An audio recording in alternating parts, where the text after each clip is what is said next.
tanong. Ito na yung mga nagkaganapan. Sabi, formality na lang. Pero kukonsultahin pa rin na sila kung nararapat ba kayo nga mamunod dyan. Palagi ko naman, ibabay ko dahil una, inabutan nyo, sila yung nagkakain. So, isang buwan na siguro, makukumpleto na yung pinag-aisa. Ulit ka naman sa pinag-aisa. Dalawang puno mo ng ID. Dalawang puno mo ng ID. Hindi makukumpleto na. Hindi naman siguro, makukumpleto din yung 30 ulit. Kasi yung pinag-aisa naman eleksyon ng natin.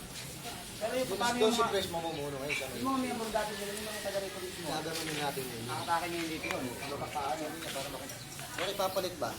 Kung sino yung malapit siya, kung sino yung gusto mag-exist dito sa pinag-aisa. Kung sino yung malapit doon, sa Santa Ana siya. Kunyari, malapit ka sa kanan, doon. Sa Santa Ana ka. Ngayon, kung sino yung taga-looban, taga-looban. Para ba makakilos na maayos? Kasi pag layo-layo, mahirap tumilos yun. Yun talaga yun. Yun talagang bilhin. Yung dahilan yung... Nagkaroon dahilan na... Ngayon, kung nandiyan ka lang, hindi pwede mong dahilan. Minsan, hindi nagtitiwala. Minsan,